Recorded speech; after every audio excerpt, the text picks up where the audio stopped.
Salam sehat, jumpa lagi di channel Tanya Dokter Paran. Kali ini saya akan menjawab pertanyaan dari Kurnia Aktaria. Kurnia Aktaria di Bengkulu yang bertanya kepada saya. Dok, saya 6 bulan lahiran, sudah melahirkan, tiba-tiba muncul benjolan di anus saya. Ini apa dok dan bagaimana mengatasinya ya? Baik, sebelum saya menjawab dari Kurnia Aktaria di Bengkulu ya, Kurnia Aktaria di Bengkulu, saya ingatkan teman-teman, silahkan yang ingin bertanya kepada saya, tulis di link Tanya Dokter Paran. Saya akan menjawab dan mengupload di channel YouTube Tanya Dokter Paran ya. Kembali kepada Kurnia Aktaria di Bengkulu ya.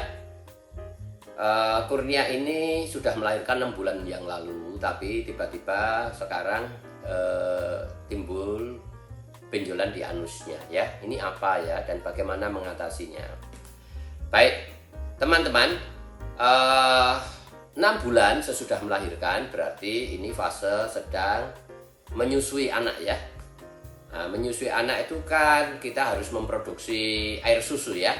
Ada kecukupan air untuk diproduksi menjadi air susu untuk anak ya. Oleh sebab itu, maka kebutuhan akan air untuk tubuh kita akan bertambah. Kalau kita tetap saja, maka apa yang terjadi? Kotoran kita akan menjadi keras ya. Prinsip bahwa kotoran kita tidak menjadi keras itu yang pertama, cukup air yang kita minum. Kedua, sisa makanan harus banyak yang tidak diserap ya. Artinya ada sisa kotoran yang bulky. Bulky itu yang gumpal gitu, yang sisanya gumpal-gumpal di usus besar, sehingga usus besar diberi tanda untuk mengeluarkan. Jelas ya? Artinya kalau sisa makanannya itu banyak, ya berarti makanan yang tidak diserap atau tidak dicerna, yaitu selulosa atau serat ya. Oleh sebab itu cukup air, banyak serat ya. Ketiga, kita harus biasakan BAB setiap hari ya. Mengapa? Kalau lebih sisa kotoran itu lebih dari 24 jam di usus besar kita, maka air di kotoran itu akan diserap lagi oleh usus besar kita. Hasilnya kotorannya kering, menjadi keras. Jelas ya? Dan kita perlu olahraga cukup ya. Untuk apa? Membantu fisiologi gerakan usus atau peristaltik usus. Kalau kita banyak diam, banyak tidur, banyak duduk, gerakan usus kita tidak optimal ya. Misalnya orang banyak tirah baring misalnya di rumah sakit ya. Mengapa selalu kalau habis operasi saya menyarankan untuk mobilisasi, bergerak ya. Kalau tidak terlampau nyeri, boleh jalan-jalan saja sesudah operasi, nggak apa-apa, karena akan mengembalikan fisiologi ke arah cepat normal, cepat sembuh ya. Early mobilization itu menyebabkan cepat sembuh bila mungkin ya, bila mungkin karena keadaannya. Kalau keadaannya nggak mungkin ya bergerak di tempat tidur aja ya. Itu hal-hal yang membuat kita BAB-nya lancar. Jelas ya? Jadi kalau teman kita di Bengkulu ini sedang menyusui, tentunya asupan air harus lebih banyak supaya BAB tidak keras. Mengapa sesudah 6 bulan menyusui tiba-tiba muncul benjolan di anus ya? Kita tahu secara penelitian bahwa orang yang hamil atau sesudah melahirkan karena faktor menyusui ya, itu mengalami 2 masalah di anusnya ya.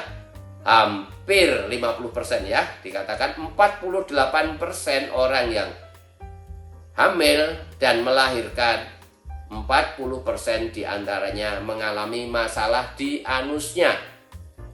Masalah di anusnya itu apa? 1, fisura ani, robekan tepi anus karena BAB keras. Kedua, wasir luar yang bengkak, juga karena BAB yang keras. Tadi saya sudah jelaskan bagaimana membuat BAB kita cukup baik untuk dikeluarkan, lunak begitu ya. 1, cukup minum. Kedua, banyak asupan serat. Ketiga, mobilisasi ya, olahraga ringan saja ya.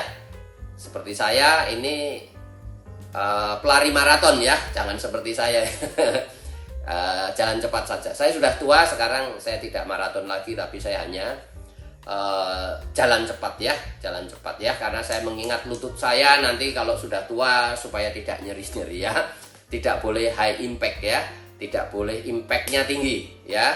Impact tinggi itu pokoknya jangan sampai kita kalau melakukan aktivitas melayang dari tanah ya, melari, loncat-loncat ya, tidak boleh. Lebih baik jalan cepat saja atau berenang ya, supaya kita bugar dan fisik kita tetap kuat.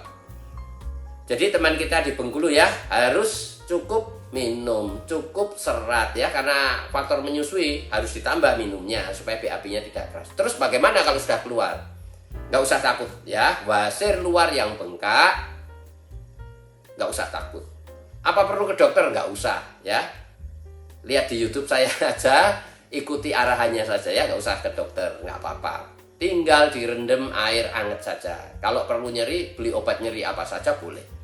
Bahkan minum paracetamol saja boleh, asal sudah bisa membantu nyerinya ya. Berendam air hangat pagi sore ya, 10 menit ya.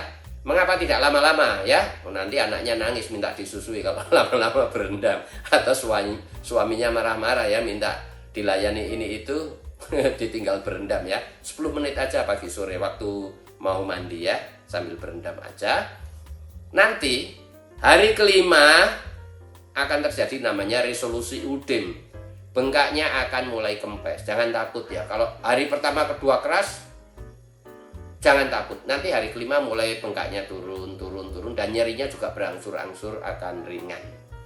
Tetapi akan meninggalkan yang namanya skin tag atau tonjolan di luar kulit. Tidak usah takut, itu tidak akan jadi masalah. Memang menurut penelitian itu kalau tidak dioperasi 50% akan kambuh lagi kalau kita BAB keras lagi.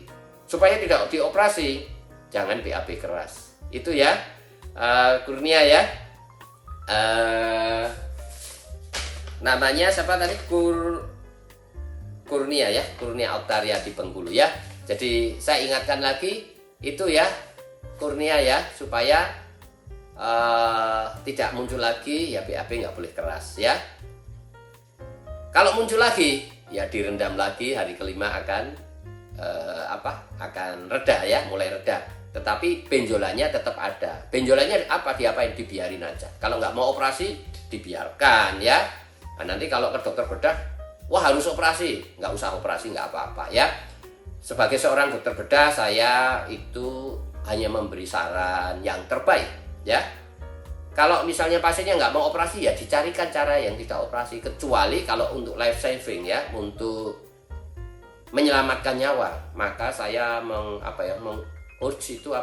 mendorong ya untuk tetap operasi. Tetapi kalau tidak mengenai life saving, tidak sifatnya darurat, tidak untuk menyelamatkan nyawa, ya carikan alternatif ya.